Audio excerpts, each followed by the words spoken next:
Hello, wonderful people. I'm pulling for you. I'm Paul. And for this video,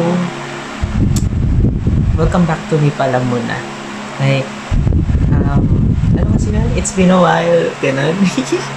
So yeah, as you can see, ayun, nakabalot ko ako ng kumot because malamig. Obviously. So yun na nga, pag-uusapan lang natin today. Pag-uusapan lang natin sa video ito kung gaano nga ba kahirap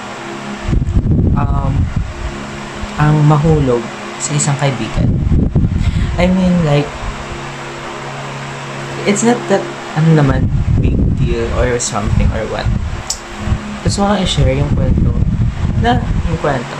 So yun na nga, palihim pa lang umiibig sa kaibigan, ganun. Like, loving you from afar. Like, you're my star or you're my moon that I have fallen in love for. Pero, parang, nakikita kita, pero nasa malayo. Feeling ko ang lapit-lapit mo kaya kitang abutin. Pero,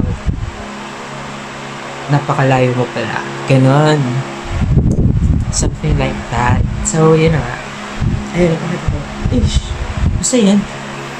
Feeling ko mahina yung sound. So, whatever. Ayun na nga. Pandemic came and I've met a lot of people online. And from that, I've made friends whom I think were real. Of course, I believe were real. Kasi, totoo naman talaga. Mababait. And, ayun. And somehow, from those people, parang I had or nagkaroon ng something na na-attach. Ganon. So, parang the more we interact, the more I get to know you, the more I fall in love with you. Love agad.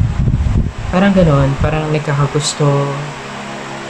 Yung the more na nire-repress or sinusuppress mo yung feeling na yun, the more na mas iniisip mo siya.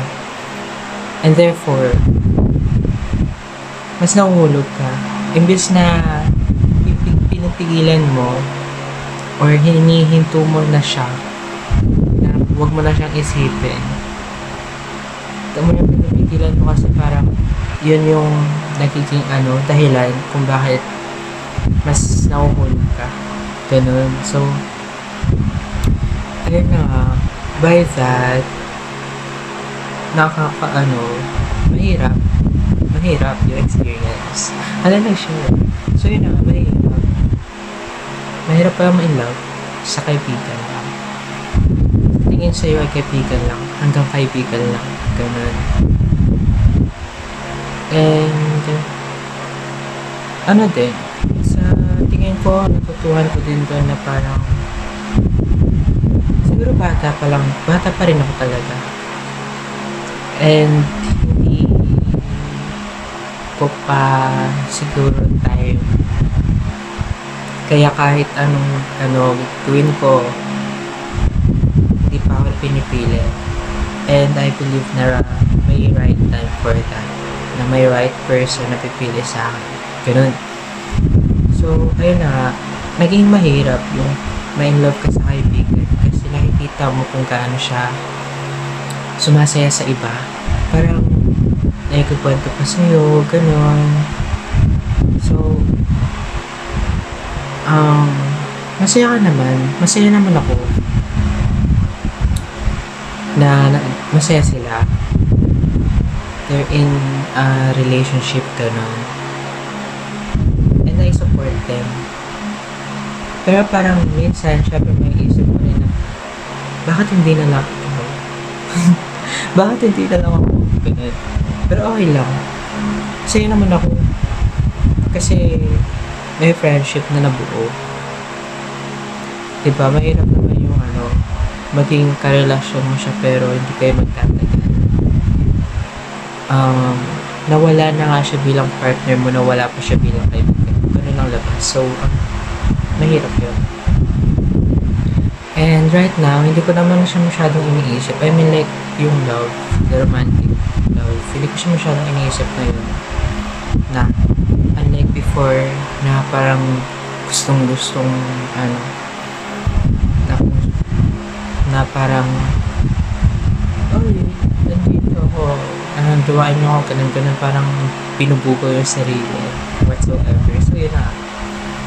And, aside from being mahirap na kasi naikikwento sa'yo, parang din, mixed signals ang dating. Pero kasi nag-a-assume ka lang, kaya ganun. Kasi from the start naman, you know na parang hindi lang parang, you know na hindi kanya magugustuhan kasi kaibigan lang talaga tingin sa'yo. Pero pinipilit mo yung pagiging delusional. Yes, delusional yung tawag ko dun kasi parang naniniwala ako na ayun nga, damay sa amin kahit wala talaga. Hindi naman sa naniniwala, nag-a-assume. So parang assuming lang, hindi pala siya delusion. So yun, nag-a-assume, nag-i-imagine, kaya ang hirap. So, parang, din, mafe-feel mo na, parang ito na, may chance or whatsoever. Pero wala talaga. Kaya mahirap din. Another is, parang, syempre magkikwento siya na may, may something na, may ganito, kaganyan na siya. Pwede parang, nahihiya na rin ako mag-approach. Kasi ayoko nakaka-store ko. Lalo pat alam ko na, syempre meron tayong tinatawag na bebe time. So, I respect that. So, hayaan ko na lang silang sumaya. And, kahit na gusto kong mag-initiate ng conversation, minsan, hindi na lang. Kasi, iniisip ko yung nila, yung time. Na parang, instead of wasting it for me, ibigay mo na lang yun sa bebe mo. Ayun. So, somehow, mahirap, pero masaya. Kasi, mahirap lang kasi, ayun yung nagmamahal ka, pero hindi na-reciprocate yun. Pero masaya kasi, nakikita mo na masaya siya. Kaya, it's a win-win situation pa rin naman na kahit pa mahirap, there's still a, magandang nangyayari. So, yun na lang ba. And, ngayon, wala naman siya. I mean, okay naman. Nakwento ko lang yun kasi gusto ko lang magkaroon ng content. Ito, yung channel ko. Kaya yun. So, I hope you learned something or you enjoyed watching this video and I'll see you in my next video. Bye!